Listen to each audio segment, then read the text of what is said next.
hemos tratado de hacerles un pequeño repaso de lo que ustedes han estudiado en semiología y fisiopatología.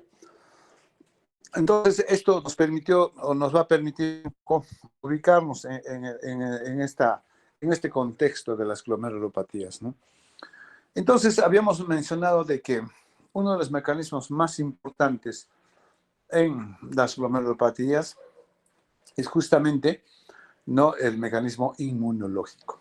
Y por eso es de que habíamos hecho un pequeño repaso de cómo es de que el sistema inmunológico pueda, pues, terminar alterando la estructura de la membrana basal, ¿no?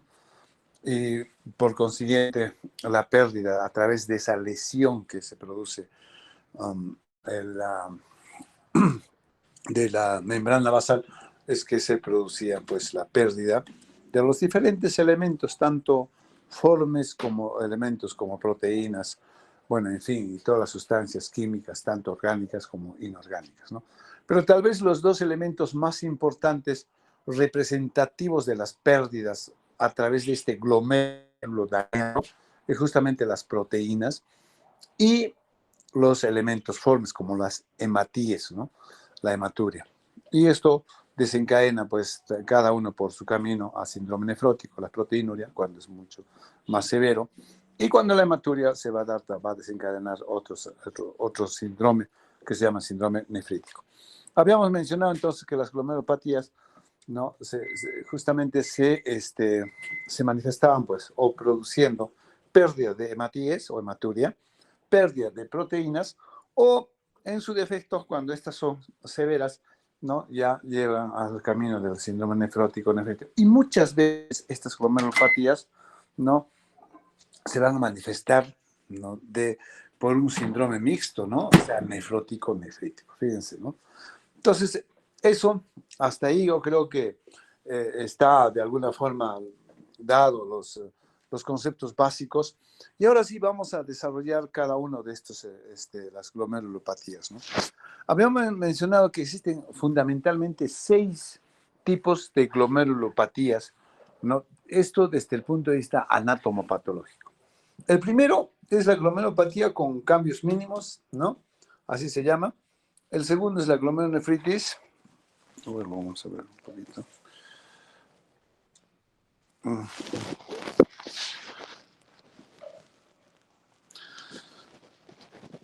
La glomerulonefritis mesangial.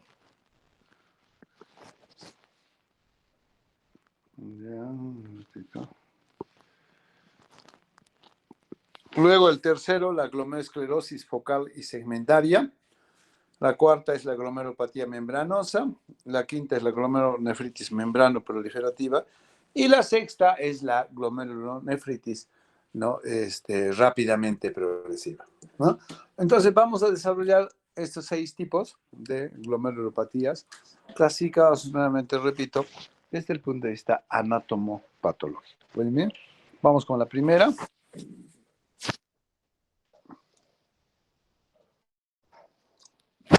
Entonces, la glomerulopatía de cambios mínimos, ¿no? Esta patología se emplea para designar una enfermedad glomerular que cursa con síndrome nefrótico. Fíjense, desde el saque está diciendo, ¿no? Con síndrome y cuyos glómerulos son prácticamente normales. Cuando uno hace un estudio a la microscopía óptica, vamos a ver que los glómerulos aparentemente están normales. Claro, uno dice, pero ¿cómo es de que pierde proteínas? ¿Cómo es de que produce todo este problema, no? Los glómerulos aparentemente están normales, ¿no? Entonces, y sin depósito de inmunoglobulinas ni de complemento. ¿Cuáles son los sinónimos de esta enfermedad, no? Los sinónimos de esta enfermedad son la nefrosis lipoidea, ¿ya? Nefrosis lipoidea, ¿no? Después tenemos la glomerulopatía, ¿no?, de cambios mínimos, así se llama, o la glomerulopatía por fusión de podocitos, fíjense, por fusión de podocitos, ¿no? Entonces, estas designaciones están basadas en las alteraciones que produce pues a nivel glomerular y visto por los diferentes tipos de microscopios, ¿no? Siguiente.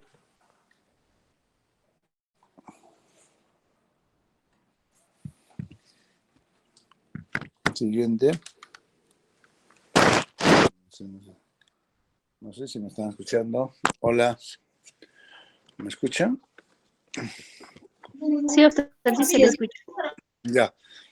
Entonces, fíjense, entonces la etiología, la causa de esta glomerulopatía es controversial, no está totalmente definido para decir tal o cual es la causa, ¿no? Lo que se ha visto es de que a la inmunofluorescencia es negativo y no se observan depósitos glomerulares al examen con microscopio electrónico, ¿no? Ahora, la membrana basal no muestra alteraciones, se acepta que la anomalía fundamental consiste en una pérdida de las cargas fijas aniónicas de la pared de los capilares. Nosotros sabemos, ¿no?, que la carga de los capilares es negativa, ¿no? Entonces se habla de polianiones. Pareciera que una de las teorías que explica precisamente este problema es la pérdida de estas cargas negativas, o sea, aparecen cargas positivas y buenamente pues los pedicelos o podocitos se van a fusionar. Por eso también se llama glomerulopatía por fusión de pedicelos o podocitos, ¿no? Entonces, esta es una teoría muy importante en esta que trata de explicar de que por qué se produce esta enfermedad, ¿no? Siguiente. Entonces, una vez fusionados los podocitos, les había mencionado inclusive en la anterior clase, de que los podocitos pues es como los dedos de la mano, ¿no? Nuestra mano eh, podría ser la célula epitelial y los dedos los podocitos, ¿no? Y estos podocitos están pues separadas, ¿no? Y están separadas porque tienen pues cargas negativas, ¿no? Y esto repele. Entonces hace que los dedos o los pedicelos o podocitos se encuentren separadas. Pero en esta enfermedad pareciera que estas cargas se van a alterar. De tal manera entonces aparecen cargas positivas y esto va a llegar pues a que se pueda. Me perdonan un ratito, ¿ya? Aló, sí. Sí, aló. Sí, buenas tardes. Sí. ¿Qué tal, qué tal? Cuéntame.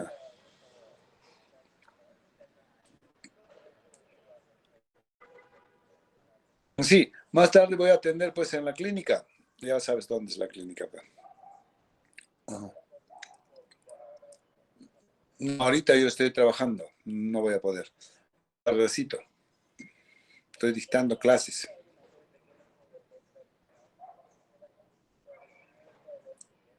Ya, ya, ya. Ajá.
Ya. chicos, entonces, a ver, me están escuchando, ¿no es cierto? Entonces les decía que el tema de la causa, de cómo explicar de que hay esta glomerulopatía, que dicho sea de paso, ya vamos diciendo de que es una enfermedad casi exclusiva cuando es primaria de los niños, ¿no? Si, si por algo a los nefrólogos nos llaman los pediatras y que su paciente está hospitalizado y que está hinchado, hasta que no demuestre lo contrario, va a ser cambios mínimos, o sea, glomerulopatía por cambios mínimos, ¿no? Entonces, les decía que una de las teorías de esta enfermedad es de que así, mira mi mano, están mirando mi mano, esta mi mano vendría a ser el epitelio, o sea, la parte externa del capilar, de la pared del capilar. Entonces, los podocitos están en esta forma, así, separados. Estos son los podocitos, ¿correcto? Y están separados porque hay carga negativa. Negativo con negativo repele. Pero una de las teorías que explica por qué se produce esta enfermedad, ¿no? Es que las cargas negativas se pierden y aparecen cargas. Entonces, carga positiva con negativa se juntan y estos pedicelos, estos espacios, se separan mucho más. Eso se llaman rendijas de filtración, ¿se acuerdan? ¿No? Entonces, al separarse mucho más, estos poros se van a abrir más y se van a perder cosas, proteínas, ¿no? Entonces, esta es una teoría muy interesante que explica de por qué se produce. Por eso también se llaman glomerulopatía por fusión de podocitos, fusión de podocitos, fusión, ¿no? O también se llaman enfermedad o glomerulopatía con cambios mínimos. ¿Por qué? A ver, les quiero que un poquito esta parte me entiendan, porque de esto se desprende todo el resto. Si ustedes captan estas cosas básicas que les estoy mencionando, lo van a entender perfectamente lo de las otras enfermedades también, glomerulopatías. Cuando uno hace un estudio biopsico, cuando uno quiere saber exactamente cuál de los tipos de glomerulopatías está presentando su paciente, necesitamos una biopsia, ¿no? En la biopsia debe estudiar por tres tipos de microscopio. Un microscopio óptico, que ustedes lo conocen perfectamente. ¿Eh? ¿Quién no ha visto un BK en estos aparatos, en estos microscopios, ¿no? Que uno ha visto hongos, IFAS, yo imagino han hecho cursos de microbiología, parasitología. O sea, este aparato del microscopio óptico, así se llama, ¿no? Sí lo conocemos todos, ¿no? Todos los conocemos. Cuando uno hace un estudio de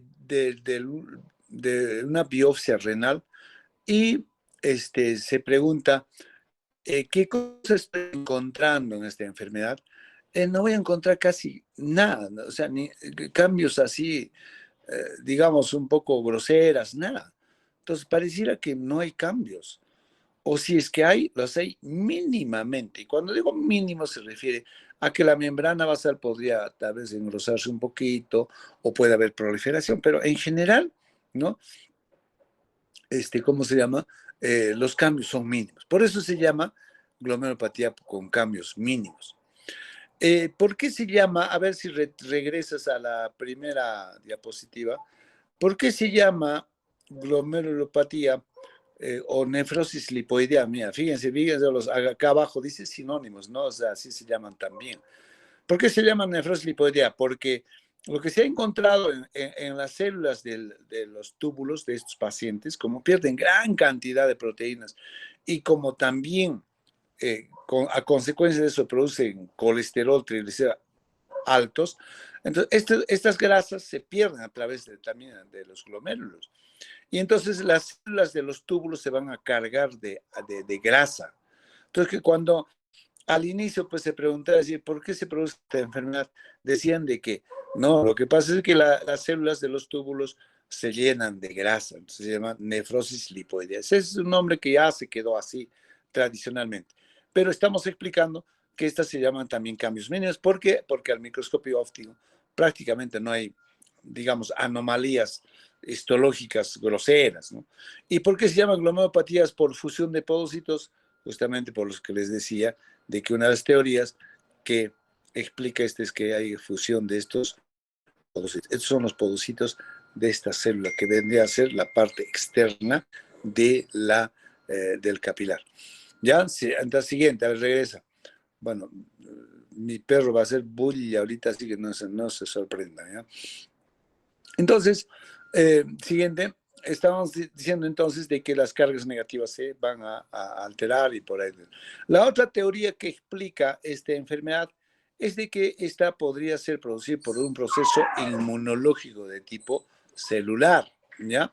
Con actividad anormal de los linfocitos T y liberación aumentada de linfoquinas, ¿no? Entonces, este, Entonces, entonces, acá lo que se menciona es de que habría proliferación de linfocitos T, liberación aumentada de linfoquinas, ¿no? Sustancias capaces de aumentar la permeabilidad, o sea, otra explicación vendría a ser esta, ¿no? Siguiente, de tal manera que esta teoría que explica que es un mecanismo de tipo inmunológico, proliferación de linfoquinas, de linfocitos T, es que estas remiten, como vamos a ver en el tratamiento, muy rápidamente y remite muy bien a los corticoides. Pareciera que el proceso es de tipo inmunológico proliferativo, ¿no? Y por eso es de que, bueno, esta teoría es sostenida de esta forma, ¿no? Siguiente. Entonces, también está asociado a la asociación con atopía y otras, ¿no? Manifestaciones alérgicas. Esto se ha visto que debido a que muchas veces pacientes son vacunados, ¿no? Los niños, ¿no? Luego de estas se producirían esta enfermedad. Entonces, estaría explicado por una atopía que presentan estos niños, ¿no? Siguiente. Entonces, fíjense, ya hemos visto entonces por definición que esto es una enfermedad por cambios mínimos, fusión de podocitos, ligera inflamación apenas. Y bueno, las teorías también estamos viendo si es por fusión de podocitos o por el proceso inmunológico, inflamatorio o es una atopía. Ahora vamos a ver cómo se manifiesta, ¿no? Y desde el punto de vista clínico y de laboratorio. Se presenta con edemas que pueden ser muy intensos y acompañarse de ascitis, derrame pleural o puede llegar inclusive a la nasalca. Y en la fase de formación de los senos disminuye la diuresis y el contenido de sodio, ¿no? Puede cursar también con oliguria, ¿no? Siguiente. Entonces, ahora, ¿puede haber cambios mínimos, digamos, de causa primaria en adultos? Puede haber. Nada es imposible en la medicina, ¿no? Pero más es patrimonio, vamos a decir, de la presentación en niños. Si fuera así, si se presentara en mayores, en adultos, va a ir con proteinuria más de 3.5 gramos en orina de 24 horas para una superficie de 1,73. Y cuando son niños es superior a 40 miligramos metro cuadrado hora, ¿no? Eso es de rango nefrótico. O sea, cuando hacemos rango nefrótico en niños, tiene que ser más de 40 miligramos y por metro cuadrado. Para eso tenemos que nosotros traer, saber, calcular la superficie corporal del paciente. El sedimento unidad suele ser normal, aunque en el 10 a 20% de casos puede haber microhematuria. Fíjense, puede haber microhematuria. Igualmente, también un porcentaje bastante poco, menos, puede haber también hipertensión arterial. O sea, pero la característica, si bien es cierto, estamos diciéndolo, que es fundamentalmente los pacientes se presentan con síndrome nefrótico, pueden ir también con síndrome nefrítico, pero en forma muy fugaz. O sea, la hematuria de hipertensión tiene una duración muy, muy corta, ¿no? Apenas una semana o 2 semanas, ¿no? Obviamente, si estamos hablando de proteinurias de rango nefrótico, estos pacientes van a presentar hipoproteinemia con albúmina baja, ¿no? Va a haber una hipoalbuminemia siguiente, ¿no? Y esto, la hipoalbuminemia, va a llevar pues a que el paciente pueda hincharse, ¿no? Presentar edema y también dislipidemia. Hay disminución de la inmunoglobulina G y un aumento de la inmunoglobulina M. Hay aumento de colesterol, ¿no? Y de los triglicéridos. Debido a que hay una disminución de la albúmina. Las LDL, el VLDL, que son el colesterol malo, ¿no? Se incrementan. En cambio, el colesterol bueno, ¿no es cierto? Puede estar alta normal o puede estar baja, ¿no? En general se comprueba una hipoproteinemia de tipo 2A o 2B un 60%, y con menos frecuencia el tipo 5 un 30% y el tipo 4 un 10%, ¿no? Siguiente. Entonces, como verán, estamos viendo que el paciente tiene síndrome nefrótico, tiene edema, tiene hipoalbuminemia, tiene dislipidemia, que eso, este cuarteto de sintomatología hace el síndrome nefrótico, ¿no? Repito, proteinuria, hipoalbuminemia, edema y dislipidemia, ¿no? Ahora, la orina contiene cuerpos grasos y ésteres de colesterol, obviamente, ¿no? Como quiera que estos pacientes tienen colesterol, triglicéridos altos, entonces en la orina vamos a encontrar grasas también. Y la depuración de la creatina, la función renal, muy pocas veces puede bajar, ¿no? Generalmente estos niños van con función renal normal y lo bueno es de que estos niños no van a progresar cuando son glomerulopatías de esta magnitud a insuficiencia renal crónica, ¿no? En cambio, las otras sí. La hipertensión también es un hallazgo poco frecuente, ya hemos dicho, y es de poca duración, ¿no? Es muy pasajera, ¿no? Acá no hay consumo de complemento, el C3, C4 están normales en esta patología. Siguiente. Entonces, por su frecuencia, el síndrome nefrótico en niños es por cambios menos. En un 90 hasta 94%, ¿no? Entonces, cuando yo tengo un paciente que tiene síndrome nefrótico o proteinuria en niños, hasta que no se demuestre lo contrario, voy a decir que se trata de cambios mínimos o glomerulopatía por fusión de podocitos, ¿no? Entonces, de inicio, esta es una excepción que no se hace biopsia renal, como en los otros casos. Pacientes que tienen hematuria, proteinuria, síndrome nefrótico, nefrítico, ¿no? Se hace biopsia. Pero en este caso no, porque yo asumo de que este niño no esté haciendo cambios mínimos. Entonces, ¿en qué casos debo hacer biopsia renal? En caso de que no responda adecuadamente a los corticoides, ¿no? O sea, estos medicamentos inmunosupresores. O cuando hay una duda diagnóstica, ¿no? Que yo digo de no, para mí de que no es cambios mínimos, a pesar de que es niño, pero no es cambios mínimos, ¿no? Muy bien, entonces en esas situaciones sí se hace biopsia renal. Ahora, en cuanto a la histopatología, vamos a ver, ¿no? Estudios a la microscopía óptica, estudios a la microscopía electrónica y estudios a la inmunofluorescencia. A la microscopía óptica, como habíamos mencionado, apenas puede haber un engrosamiento de la pared capilar o una ligera proliferación de las células, ¿no? Mesangiales, en este caso capilares, de los glomérulos, ¿no? Por eso es de que también se llama glomerulopatía con cambios mínimos. Apenas hay algunos cambios mínimamente, ¿no? Siguiente. ¿No? A la inmunofluorescencia el 50% son negativas y el 50% son positivas, pero positivas a qué? A C3 y IgG, ¿no? En el nivel del mensaje. Y a la microscopía electrónica, repito, ¿no? Lo que vamos a encontrar es que hay una fusión de podocitos, Entonces siempre, como les había mencionado, se debe hacer pues el estudio con los tres tipos de micro. Fíjense, este es una biopsia, ¿no? En el cual se está demostrando un glomérulo. Mira, aparentemente sano, claro. Ustedes, bueno, yo y ustedes pues no tienen experiencia en visualizar estas biopsias, ¿no? Entonces, si a nosotros nos dieran por ver, oye, encuentran algo, aparentemente yo no veo cambios, ¿no? A ver, fíjense, la membrana basal de los capilares está engrosada, ¿no? Hay proliferación mínimamente tal vez, pero no, pues yo puedo decir que es un glomérulo normal. Y el patólogo sí te va a decir, pues hoy sí estoy viendo acá una proliferación de células, ligero engrosamiento, entonces por eso se llama cambios mínimos. Esta es una biopsia estudiada a la microscopía óptica, ¿ya? Siguiente. Entonces, pero también podemos hacer pues un estudio a la microscopía electrónica, ¿no? Y acá, mira, fíjense dónde está la flechita, ahí está fusionado los pedicels, ¿no? Por eso también habíamos dicho que se llama fusión de podocitos, ¿no? Siguiente.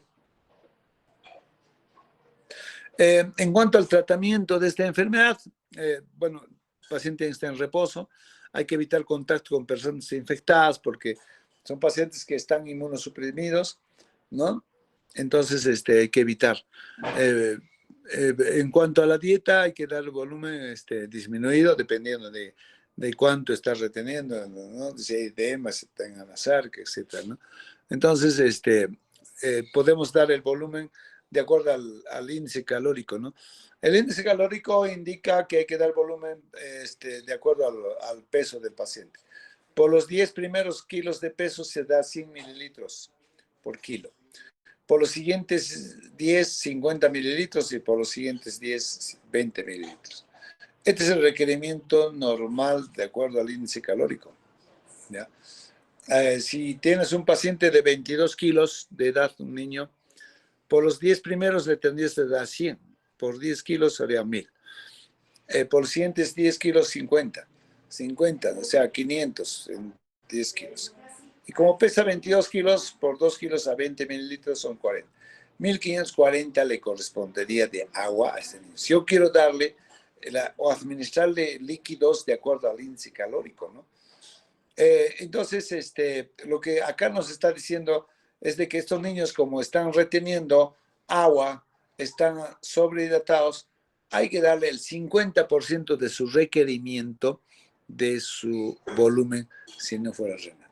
Entonces, si yo tengo un paciente de 22 kilos, ya le he calculado cuánto requiere, el 50% de la mitad, 1540 entre 2 sería 770. Yo le empiezo con 770 mililitros a este paciente por día, se supone que estoy calculando para un día, ¿ya? Y luego ya voy manejando líquidos de acuerdo al balance hídrico, ¿no? El sodio va entre 50 y 70 miliequivalentes. Las proteínas hay que dar entre 2 a 4 gramos por kilo. Pues, fíjense, nosotros, los nefrólogos, tenemos claramente establecidos de que las proteínas se tienen que disminuir en los pacientes si queremos hacer protección renal. O sea, tenemos que disminuir porque las proteínas administradas normalmente pueden aumentar la hipertensión interglomerular y por consiguiente puede aumentar la hiperfiltración. Y la hiperfiltración de los glómerulos es dañino para la membrana basal, ¿no? Entonces, tenemos que darle proteínas disminuidas. Sin embargo, esta es una excepción en niños que más bien deberíamos incrementarle porque está en proceso de crecimiento y desarrollo. Normalmente nosotros, y eso no sé si lo hemos tocado ya en nutrición, en todo caso debieron decirlo, es que nuestras necesidades de proteínas por kilo de peso es 1 gramo por kilo de peso. Pero acá estamos viendo que 2 hasta 4 gramos por kilo día, ¿no? O un gramo por kilo más la pérdida. Si ha perdido 3 gramos en 24 horas y pesa 22 kilos, le tendré que dar 1 por kilo, son 22 gramos de proteínas, más la pérdida, que es de 3 gramos, 25 gramos, ¿no? Esta es una forma así de calcular entonces tanto el volumen de agua, de proteínas. Y las calorías que debemos dar mínimamente a los pacientes es de 35 calorías por kilo de peso. Salvo que sea paciente obeso, está con sobrepeso, entonces ahí sí tendríamos que bajarle, ¿no? La cantidad de kilocalorías, ¿ya? Pero si es un paciente nefrópata, por ser un paciente hipercatabólico, requieren más calorías, ¿no? Siguiente. Por otro lado, está hinchado, líquido, tenemos que utilizar diuréticos, ¿no? Los diuréticos debemos dar con mucho cuidado en algunas situaciones. No se da así en forma común, habitual, ¿no? Se debe dar en pacientes que están muy edematizados, con hidrotórax, que estén en la saca, pacientes con bronconeumonía y pacientes que estén con hidrocele doloroso, ¿no? La bolsa escrotal se llena de líquido por que está reteniendo y esto puede producir dolores o puede traer problemas. Entonces, en esos casos sí se utiliza furosemida. ¿Cuánto hay que dar? De 2 a 5 miligramos por kilo de peso. Y esto, si es que va a requerir, podemos repetir, ¿no? Por otro lado, debemos dar proteínas, albúmina, pero ¿en quiénes damos albúmina, no? En pacientes que están ¿cómo se llama? Que son refractarios al tratamiento, ¿no? O sea, cuando digo refractario es de que sigue hinchado a pesar de que esté dando diuréticos, etcétera, etcétera. Entonces a este paciente sí tenemos que utilizar la albúmina, ¿no? Y la albúmina se da 1 gramo por kilo de peso, ¿no? Un gramo 0,5 a 1 gramo por kilo de peso. Estos son entonces tratamientos sintomáticos. Ahora ya vamos a ver el tratamiento ya del cuadro de fondo, corticosteroides, ¿no? Y los corticosteroides podemos dar en forma de prednisona, ¿no? 60 miligramos metro cuadrado por 4 semanas, ¿no? No hay que excederse de 80 miligramos por día. Y luego hay que dar 40 miligramos metro cuadrado interdiario, el segundo y el tercer mes, ¿no? Ahora, si la proteína es negativa, hay que continuar por 1 mes más. O sea, en realidad las guías lo que recomiendan es dar antes 2 meses. Pero si todo está yendo bien, podría yo inclusive evaluando aumentarle 1 mes más de corticoides, ¿no? Entonces hay que vigilar complicaciones de los corticoides como la presión arterial e infecciones, porque estos corticoides pueden producir hipertensión arterial, glaucoma, infecciones, ¿no es cierto? Entonces hay que estar vigilando eso. Y si es que es corticoresistente, repito, hay que hacerle biopsia renal. Doctor, ¿y cuándo deberíamos decir si el paciente no está respondiendo o no? Ya al mes, ya más o menos se avisora de que el paciente no está respondiendo. A los 3 meses definitivamente tenemos que ya replantear nuestro diagnóstico, ¿no? Entonces, eso es lo que tenemos que hacer. Cuando hay recaídas, el paciente puede recaer. De pronto ya está deshinchado, ya no pierde proteínas, pero de pronto se empieza a hinchar nuevamente, pierde proteínas, seguramente está viendo una infección urinaria, tal vez, y eso ha hecho que se recaiga. Si cuando hay recaídas hay que tratar el factor que está produciendo el problema y luego hay que reempezarle nuevamente los corticoides. Siguiente, como que estaríamos empezando, ¿no? El pronóstico, fíjese, el 94% de pacientes negativizan, ¿no? La proteinuria. Esa es una forma de saber si está negativizando o respondiendo al tratamiento. Ahora, de acuerdo a la sensibilidad a los corticoides y evaluado en 6 meses, se ha visto que no hay recaídas en 20%, ¿no? Una recaída en un 40% se ha visto. O 2 más de recaídas también puede haber, se llama recaedor frecuente, ¿no? Entonces, ese es el asunto. Entonces, desde un saque puede haber corticoresistencia, ¿no? Un 6 a 8%, inclusive hasta un 10%, ¿no? Siguiente, cuando hay recaídas y, digamos, no hay buena respuesta al medicamento, podemos dar corticoides, o sea, prednisona con ciclofosfamida, o dar ciclofosfamida más clorambucilo en 0,15 miligramos kilo día durante 8 o 10 semanas, ¿no? Y una alternativa importante para estos pacientes que no responden adecuadamente o son córtico-resistentes es la ciclosporina de 3 a 5 miligramos kilo día durante 12 a 16 semanas. No, eso se da. Lo bueno de todo esto es de que los pacientes con cambios mínimos, estos chiquitines, que dicho sea paso, creo que no los he mencionado bien, ¿no? La edad de presentación mayormente va entre los 3 a 6 años de edad, ¿eh? 6 años, doctor, y antes de los 3 años puede presentar. Después de los 6 años también puede presentarse, ¿no? Pero estos chiquitines, ¿no? Más se presentan en varones que en mujeres, 60% versus 40%. Entonces, yo tengo un paciente pediátrico, un niño, que está hinchado, está haciendo síndrome nefrótico, sin hacer biopsia renal, y puedo decir, hasta que no demuestre lo contrario, es cambios mínimos de amiguito, y hay que tratarlo ya, ¿no? Afortunadamente, debemos decir que estos pacientitos no evolucionan a insuficiencia renal crónica, ¿ya? No evolucionan, no van a la insuficiencia. En cambio, los otros tipos de glomerulopatía sí pueden evolucionar si es que no lo tratamos adecuadamente a la insuficiencia renal crónica. Repito entonces, ¿no? Esta es una enfermedad, ¿no? Bastante común, ¿no? Que se presentan fundamentalmente en... Estamos hablando las glomerulopatías primarias, ¿no? De cambios mínimos.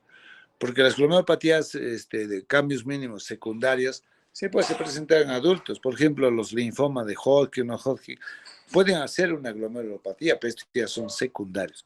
Lo que estamos enfatizando acá son los casos primarios, ¿no? Siguiente. Los controles y seguimiento tenemos que hacerlo durante el internamiento. Diariamente podemos dosarle proteínas con algunas sustancias que nosotros tenemos, ¿no? Hay que evaluar complicaciones y el tiempo de hospitalización generalmente es de 3 a 7 días, ¿no? Los controles posteriores se hace cada semana la proteinuria, ¿no es cierto? Hasta los 2 o 3 meses, ¿no? Y si hay negatividad de la proteinuria, hay que hacer un control cualitativo, pues, ¿no? Por lo menos al inicio cada mes, ¿no es cierto? Hasta los 3 meses. Luego, cada 2 meses hasta completar el año y luego ya cada 3 meses durante el segundo año y el tercer año cada 6 meses. El paciente no podemos darle de alta hasta 3 meses después, porque muchas veces podemos tener recidivas y puede dañarse el riñón. Muchas veces los pacientes o los papás agarran, mi hijo está bien, chao, nunca más desaparece. Y luego están regresando cuando son jovencitos o adultos de que se ha complicado y tienen ya insuficiencia renal crónica, ¿no? El siguiente. Ok, entonces eso sería cambios mínimos, repito, una enfermedad casi propia de los niños, como hemos visto, más es en varoncitos que en mujeres, cursa con síndrome nefrótico. Hemos visto también cuáles son las teorías, como por qué se explica esto, cómo es la clínica más con síndrome nefrótico, ¿no? También puede haber síndrome nefrítico, o sea, hematuria, hipertensión, muy fugazmente, ¿no? Ok, ¿tienen alguna pregunta? Me lo hacen saber. Si no, pasamos a la segunda entidad clínica, que es la glomerulonefritis mesangial proliferativa, ¿ya? Me dan 3 minutitos, por favor, me voy a desconectar 3 minutos, ¿ya? Ok.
Muy bien, vamos a pasar entonces a la segunda entidad este, patológica de las glomerulopatías, que se llama glomerulonefritis mesangial proliferativa. Siguiente.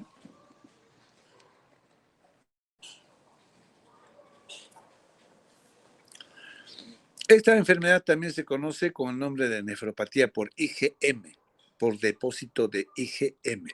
¿Ya? Esa es una enfermedad primaria, la IgM. Glasgow define que esta entidad como la proliferación al nivel del mesangio. Fíjense, acá la enfermedad básicamente se sitúa en el mesangio. Habíamos mencionado, haciendo el repaso la anterior vez, que el mesangio era un espacio que se encontraba entre los capilares, ¿se acuerdan? Este es un espacio en el cual se encuentran estas células en forma de estrellas, ¿no? Que son las células mesangiales, en forma estrelladas, ¿ya? Entonces, hay una proliferación, hay una enfermedad en este espacio. Y justamente lo que se va a encontrar es depósito de inmunoglobulina M. Entonces, es una proliferación mesangial sin anormalidades de las asas, o sea, los capilares no están afectados, ¿no? Y no hay otros rasgos de otras enfermedades, ¿no? Fíjense, como todas, siguiente, las entidades histopatológicas pueden ser producidas por otras causas. Por ejemplo, hemos mencionado la de cambios mínimos, puede ser producida, por ejemplo, por linfomas que ustedes estarán estudiando o van a estudiar en etología, ¿no? Linfomas de Hodgkin, no Hodgkin, pueden producir una glomerulopatía de cambios mínimos. Entonces, ustedes pueden decir, oye, hay un resultado de cambios mínimos, pero esta persona tiene 45 años y el doctor decía de que era de niños, ¿no? Pues este cambio mínimo está siendo producido por linfoma. Entonces, el linfoma se presenta a edades de esa edad, ¿no? 30, 40, 50 años. Entonces, pero acá estamos dándole más énfasis a las primarias, por eso estamos aquí. Pero cada una de estas puede ser producida, pues, por enfermedades secundarias también. Por ejemplo, en este caso de la glomerulonefritis mesangial, ¿no? Puede ser producida por la enfermedad de Berger o Berger. En este caso, es por nefropatía por depósito de IgA. O sea, cuando hay inmunoglobulina A como depósito en el mesangio, ya no va a ser una primaria por IgM, va a ser una enfermedad de Berger. La púrpura de Henoch-Schönlein también puede producir una enfermedad mesangial. El lupus mismo, el lupus eritematoso, en algún momento de su evolución, puede producir una enfermedad mesangial. La diabetes mellitus también en algún momento, ¿no? También puede producir en algún momento de su evolución, de su historia natural de la enfermedad. La glomerulonefritis puede ser cuando están en remisión también, ¿no? Entonces, la enfermedad mesangial puede ser producida también por otras causas, ¿no? El cuadro clínico es bastante variable, ¿no? Puede presentarse en forma aislada con hematuria o proteinurias. O muchas veces se puede combinar hematuria y proteinuria, ¿no?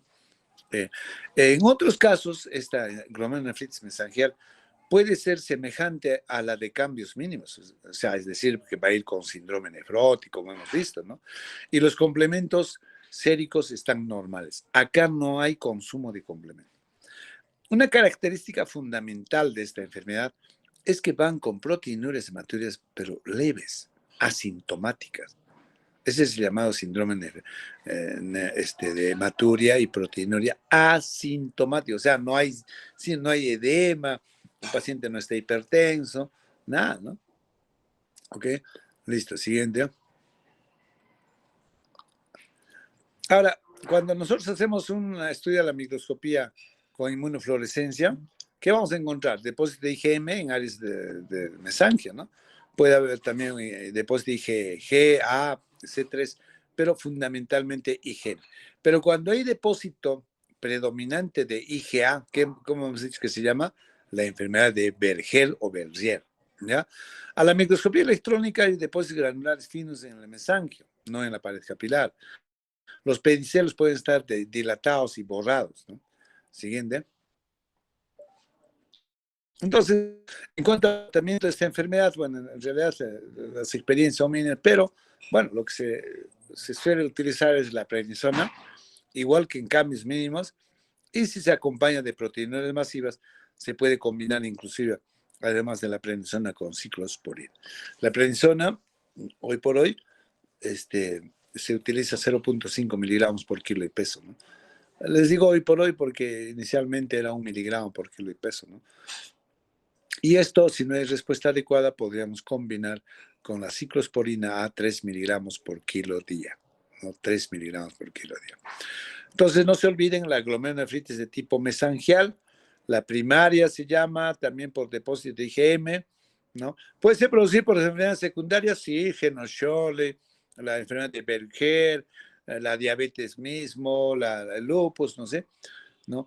Pero la característica fundamental desde el punto de vista clínico es de que se presentan con síndromes de hematuria y proteinuria, muchas veces combinado, pero en forma asintomática.